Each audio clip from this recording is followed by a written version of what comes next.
Hey everyone, in this video we are going to be solving the work of lifting an object. So when we're solving work, there's usually a couple different situations that we look at. Sometimes it's lifting, or speeding an object up, or pushing something across the floor. Those ones will come. In this video, we're only going to be looking at the work of lifting. Let's get going. An 80-kilogram person has just climbed a flight of stairs. In doing so, they have increased their height by 4 meters. How much work was done to go up the flight of stairs? Now, in this case, what they lifted is themselves. They climbed the stairs, they lifted themselves. When we're looking at the work of lifting, we can say that work is equal to delta E. That means the work is equal to the change in energy of our system. And in this particular system, the energy that we're looking at is potential gravitational. So that's mgh. It's the energy of being high. You lift and I raised my hands. You can't see me raising my hands, but it's exciting. It's the energy of going up into the air. It started off with no energy on the floor, and we raised its energy by going up the flight of stairs. The mass of an object multiplied by gravity multiplied by the height. So because it's delta E, work is going to equal our energy final subtract our energy initial. And this equation works just because we're lifting an object. We're not throwing anything or pushing anything. Our energy initial, that one's easy because we started on the floor. So it's the mass of the person multiplied by gravity. That's always 9.81 as long as you're on Earth. But H is 0 because they're on the floor. So their very first energy is just 0 joules. Their energy final, now that they've climbed the top of the stairs, mass is still 80. They haven't burned anything off by climbing up the stairs. And gravity is still 9.81, but their height now is 4 meters. So we can multiply this out and we get that that's 3,139.2 joules. You can put that straight into your calculator, multiply that out. Now it's time to solve the work done. The work done is going to equal our energy final. That's that 3,139.2. Subtract our energy initial. That's the 0. We get a final answer of 3,139.2 joules. You will notice that this is a positive answer. It is a positive answer because we have done work that added energy to the system. Now that the person is higher, they have more energy than when they were down below. Let's move on to a second example.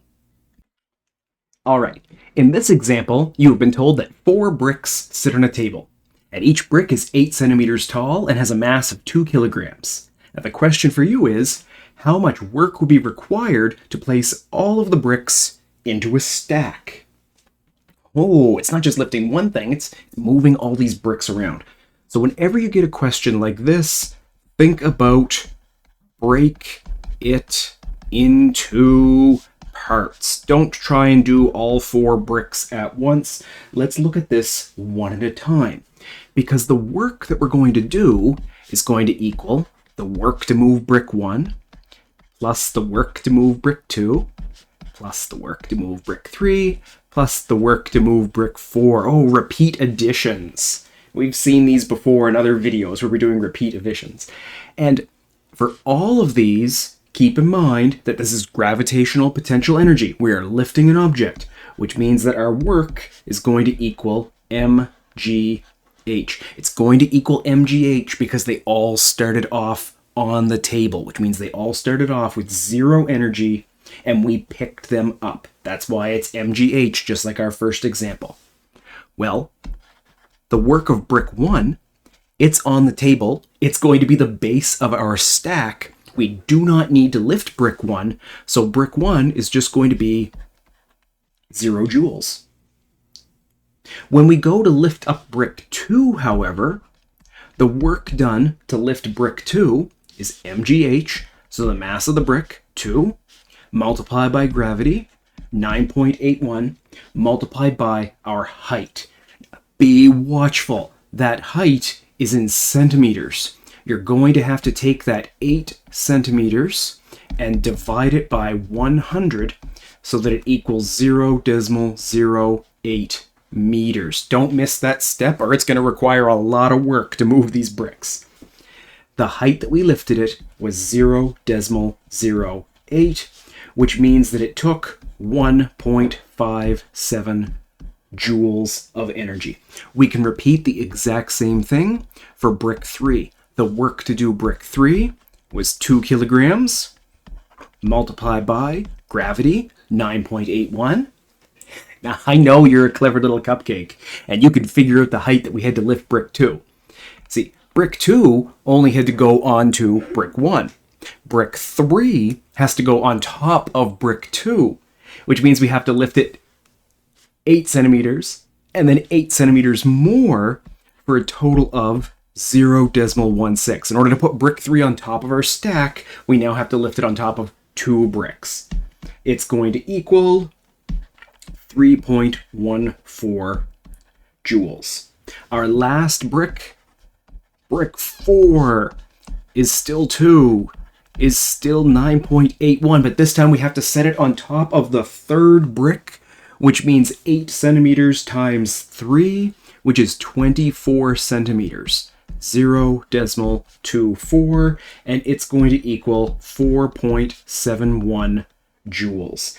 Now that we're all done, we can use our equation for total work.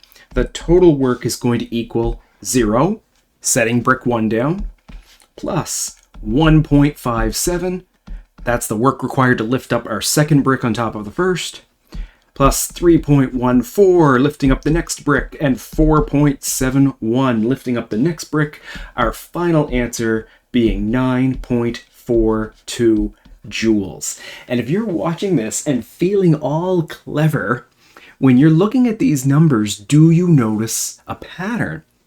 You see, one of the things that I would be happy to throw down as a bonus challenge, throwing this out here to pay attention. If this was a bonus challenge, your teacher could absolutely, after you've solved this, ask you a question such as, how much energy would it take to stack 8 bricks?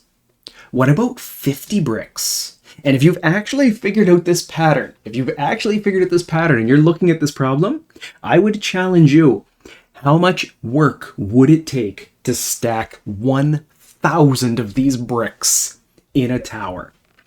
Hopefully these examples helped you out. Good luck with solving your work in lifting objects. If you have any questions or you think you have a clever idea on how to solve that challenge, feel free to comment down below. Thank you very much.